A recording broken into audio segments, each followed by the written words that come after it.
বিসমিল্লাহির রহমানির রহিম। আসসালামু আলাইকুম। কেমন আছেন সবাই? আশা করি সবাই ভালো আছেন। যে যেখান থেকে দেখলে সবাইকে আমার সালাম। আমি আবারও নতুন একটা ভিডিও নিয়েছি। আজকে কই মাছ রান্না মূলা দিয়া থেকে আপনার সাথে একটু ভিডিওটা শেয়ার করি। কারণ আমরা আবারও হলিডে চলতেছে। বিকজ আমার হাজব্যান্ডে কামও গেছে না, 13 দিন বন্ধ রাখছে, ছুটি নিছে। বিকজ বাচ্চানতে আমার হাজব্যান্ড আবার কাম করে না, বাচ্চানদের লগে থাকে। স্কুল স্যাটারডে বন্ধ থাকে, এলিগে বাচ্চান আমার হাজব্যান্ডে কাম করে না। টাকা তো সব কিছু দেয় না আসলেই। টাকা আপনারা সব কিছু দিতে পারবো, সুখ দিতে পারবো, সোনা গয়না দিতে পারবো, বড় বাড়ি গাড়ি দিতে পারবো, কিন্তু ওই যে বাচ্চাদের সামনে যে কোয়ালিটি টাইমটা কাটাইতে পারতো না। কারণ এই দেশে রেস্টুরেন্টও 7 দিন কাম করবা, 7 দিনের মাঝে একদিন অফ পাইব, সোমবারে নাইলে মঙ্গলবারে, কেউ সোমবারে, কেউ মঙ্গলবার, কেউ বুধবার। এই বাচ্চা সকালে যায় মা বাপের লগে, আর রাত 12টার দিকে মানুষ আইয়ে কাম থেকে, রেস্টুরেন্টে যারা কাম করে, তো রাত 12টা বাচ্চা মা বাপরে দেখলো না, মার লগে কোয়ালিটি টাইম কাটে। তো এই লিগে আমার হাজব্যান্ড যখন লন্ডন আইসে তখন থেকে আমরা এক রুল আসছিল যে আমি কাম করুম 5 দিন, বাচ্চাদের স্কুলের দিন কাম করুম না, পয়সা আইওক আর না আইওক, একটু কষ্ট হইব, আমরা কোনো ব্যাপার না। তার বাদে বাচ্চান কইতে পারবো আমরা মা বাপ দুইজন আমরা টাইম দিছে, কোনো দিন মেমোরি থাকবো যেন আমরা মা বাপ আমরা এইটা করছে। আমি চাই যে আমার বাচ্চান আমরার লগে বইয়া ডরাইতো না।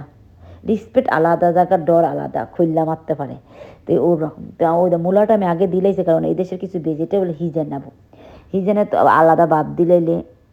তো ভিটামিনটা যায় গিয়ে। আর অনেক সময় কারি রান্দার বাদে দেখা যায় মূলা জিনিসপত্র হিচ্ছে না, শক্ত শক্ত, তো আরেক ঝামেলা নানি, খানিটা ফসা হয়ে যায়। তো আমি মূলাটা ফ্রিজের লগে দিলে হিজি যাইব কি, আমি ওই জন্য অনেক ভেজিটেবল যেটা হিজে না ওটা আমি দিলাই। কারণ কতদিনের পুরো আইয়ে এটা দেশে তো এটা তো হয়ই না, এই একটা প্রবলেম লন্ডনে আমরা আর কি। তো তো ভাই অফ লয়, তো আমার হাজব্যান্ডের 13 দিন অফ, তো আমি আবার কইতাছি তুমি তো চিল্লাইবা না। আসলেই না, চিল্লানি না, বিকজ আমরা 13 দিন অফ লইছি, বেতন হয়তো 13 দিনের বেতন আইতো না, কিন্তু আমরা ওই যে টাইমটা স্পেন্ড করতেছি আমরা সবে মিল্লা। আমরা শনিবারে রেস্টুরেন্টও যাই, কোনো সময় বাড়া যাই রেস্টুরেন্টও, কোনো সময় খানি বার করতে আনি নাই, কোনো সময় আমরা গরো বইয়া মুভি বা পক্কম পক্কম খাই, মুভি দেখি, সবই মিললে একটা আনন্দ, কুকিং করি, ফুরিরে লিয়া ফুরিরে লিয়া, মানে ফুরির নতুন কিছু চাই অ্যাক্টিভিটি রাখি দিই। তো বাচ্চাদের যত মা বাপের লগে মিলাইবা তত মায়া মহব্বত বাড়বো, ও জিনিসটা আসলে বেটার। তো আমি আবার বয়া করলাম তুমি চিল্লাইবা, আমার হাজব্যান্ড একটু জোরে মাতে, বুঝছেন, তো বাচ্চাদের বুঝে গলা ইয়া না, আসলে আমার হাজব্যান্ড একটু জোরে মাতে, তার বয়সটা একটু ভলিউম বেশি, তো আমি একবার কইলাম ডং করলাম, দেখে না। তো আমি আসলে থিঙ্ক করলাম হাসারি তো বাচ্চা হচ্ছে সামনে যখন মা বাপ মায়ের করে, বাচ্চা হচ্ছে ব্রেনে ফাট হয়, 3 মাসের বেবি হোক, 1 ইয়ার্সের বেবি হোক, জানেন একটা কথা আমরা ঠিক করতে পারো, মা বাপ বনে গেছি আল্লাহ কয়, আমরা কয় না, কথায় আছে না, যখন 2 পাও থাকো জেনে খুশি যেন যাও, যখন বিয়া করার আগে আপনি যেন খুশি যেন যাইতে পারবা, কোনো বাধা নাই, বুঝছেন নি, ভাই হোক বই নাই হোক, বুঝছেন নি। আর যখন 4 পাও তখন খানি খরচ দিয়া যাইতেইব, বউরে কইয়া যাইতেইব তুমি কয় যাইতাছ আজকে, তো এটা তো নিয়ম বিধানে নিতে, হাজব্যান্ড হোক আর ওয়াইফ হোক, 2 জনের পাল্লাই সেম। আর যখন 6 পাও হইব, বাবা তুমি খানি খরচ দিয়া যাও ওলা, আর 8 পা হইলে বাবা তুমি লইয়া যাও, লগে করে লইয়া যাইতে হবে ফ্যামিলিরে, বুঝছেন নি, ঘুরতে যাইতে হবে, যেমন আমরার অবস্থা নেই, বুঝছেন নি, আমরা দিয়ানো যাই না, বাচ্চাকে ছেড়ে লইয়া যাই, তো কথা তো হাজবেন্ড,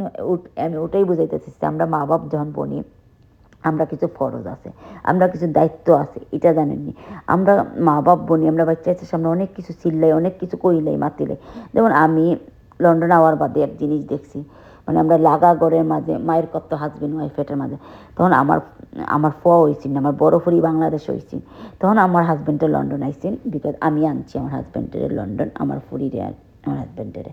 তো আমি আমার হাজব্যান্ডের আমি একটা ওয়াদা করছি, প্রমিস করছি, যে আমরা যে কোনো মাত এক রুমো বইয়া মাতম, বাচ্চা কাচ্চা স্কুলও গেলে কি। কারণ আমি দেখছি আমরা নেইবারে জামাই বউ মায়ের করতেছে কুত্তা বিড়ার মতন, আমি দেখতে আসছি আমার সাইরো বাইদি মায়ের করতেছে সোসাইটি, মানে বিদেশের মাঝে একটা জিনিস চলতেছে হাসারি, এটা কোনো লুকাইবার কথা না, এইগুলো হইতেছে। আসলে আমরা বুঝি বেটিনতে ডোমেস্টন বাইরে নয়, না বেটাইনতে বেশি হয়, কিন্তু বেটাইনতে কইতে পারে না শরমে মানুষের সামনে। বেটিন তো কইতে পারে, পুলিশে রিপোর্ট করতে পারে, কিন্তু বেটাইন কয় না, অনেক সময় বেটাইনদের ইগো বা বেটাইনদের শরম সামনে আয়া পড়ে, এই জিনিস হয়ে যায়। তো কিন্তু আমরা একটা জিনিস চিন্তা করি, হাজব্যান্ড হোক আর ওয়াইফ হোক, একটা 3 মান্থের বেবি যদি থাকে, সে তার ব্রেন এফার্ট হয় তার মা বাপ মায়ের করতেছে, আসলে বাচ্চাদের সামনে মায়ের করাটা উচিত না। কারণ কি, তো আপনার যদি কোনো মাত থাকে তো বাচ্চা বা বাচ্চাদের সামনে না কোক, এটা পরে কোকা, অসুবিধা, কারণ আমরা বিদেশের মাটির মাঝে এক ঘর এক দুয়ার, যেমন বাংলাদেশে তো আপনি মায়ের করেন কেউ দেখতো না, বাচ্চা ইচ্ছা জানতো না, কেন জানেননি, বাচ্চা ইচ্ছা খেলাধুলার থাকি যায়, অন্য বাইদি যায় স্কুলে যায় বা কোনো বাইদি, কিন্তু বিদেশের মাঝে আমরা এক ঘর এক দুয়ার, ও বাচ্চা স্কুল থেকে ইয়ে ঘরও হামায় এক রুমের লাগা রুম, কিন্তু ওই যে আমরা মায়ের করি, আমরা কিছু কইবার আগে ভাইবা চিন্তা করি না, এই বাচ্চাদের ব্রেন হয়ে ফাট হয়, কারণ কেন আপনি এই বাচ্চায় বা সামনে দিয়ে ফিউচারে গিয়ে প্রবলেম হয়, তখন আমরা আল্লাহরে দোষী, কিন্তু আল্লাহর এখানে দোষী ওই যে আমরা দুইজন মায়ের কাছে এই বাচ্চার ব্রেন হয়ে ফাট হয়েছে। একবার চিন্তা করবা, আপনার মা বাপ বলছেন, আপনার মুখটার বয়সটা কম, আমি বইন কই আর বইন আনতেই একটু বেশি কই, আসলে আমরা মাও আগে চিন্তা করতে হইব যে আমার বাচ্চার ব্রেন হয়ে ফাট হইতেইব, খালি নিজের দোষটাও দেখতেন না, অন্যের দোষটা দেখবেন, দুইজনের মাঝে স্যাক্রিফাইস করাটা শিখুক, সবার আগে আমার বাচ্চাদের সামনে রাখুক, যে আমার বাচ্চাই, আমরা দুইজনে মাতলে একটা একজনে মাতলে আরেকজনে ফুনুক্কা, পরে 2 দিন বাদে এটারে সলিউশন করুক, আবার বাচ্চা স্কুলে গেলে গিয়ে একজন আরেকজনের বইয়া মাতক, একজনে মাতক আরেকজনে চুপ থাকুক, দুইজনে যদি মুখে মুখে তুই তাই করিলাই, তখন কুত্তা বিলের মতো মাইর হয়ে যায়, তখন কিন্তু এটা রেসপেক্ট থাকে না, আরও মায়ের করি, হয়তো দিন শেষে আমরা এখানেই খাইমো, এখানেই থাকবো, আবার হাজবেন্ড ওয়াইফ আমরা একলগে রং করুম মাতুম খাইমু, তখন বাচ্চা আবার দেখরা, কিন্তু ও আবার কতক্ষণ বাদে আবার মায়ের করলাম, এটা কি লাভ আমরা, তো এই মায়ের বাচ্চা ব্রেন এফার্ট কথা, ক্ষতিটা কার হইতেছে, বাচ্চা ইচ্ছার ব্রেন, আর আমরা একবার থিঙ্ক করি এই জিনিসটা করি, যেন আমরা আসলে আমরা মা বাপ বনতে পারি, কিন্তু মা বাপের ফরজ নিবাইতে পারি না বাচ্চা ইচ্ছের উপরে, আমরা বাচ্চাদের যেই সময় খেলার টাইমটা, যেই সময় বাচ্চাদের ব্রেনটা মানে এফার্ট করতো না, এই চিন্তা না করে আমরা কুত্তা বিলের মতো মার করি, একটা 19-20 লিখে নেই, মানুষ কোনোদিন পফের হয় না, এক হান্ডির লোক আর এক হান্ডি ধাক্কা খাইবই, আমরা এক মার ফেটেন না, ওই বই আপনার হাজবেন্ড হয়তো আমার হাজবেন্ডও হয়তো রং থাকতেই পারে, ওই না কয় না দেখতে লাগা ঘরের বাইসাব বালা, ও আমার জীবনটা নষ্ট হয়ে গেছে লাগা করে ভাবি বলা না, আসলে আমরা দুই মন থিঙ্ক করি এটা রং, আমরা দেখতে সুন্দর কিন্তু গর্গে তো আমরা থাকছি না কে বালা কে খারাপ, তো আসলে এই জিনিসটা আমরা আসলে খুবই খারাপ করি, এই যে বাচ্চাদের ব্রেনও এফার্ট হয়, একজন আরেকজন ঠান্ডা মাথায় বইয়া মাতক, আচ্ছা আমি ওটা কইতে চাইছিলাম তুমি এটা ফোনের বাদে 2 দিন বাদে যদি তুমি মনে করো তুমি রাইট, তাহলে তুমি তোমারটা ছাপাই দাও হাজব্যান্ডেরে,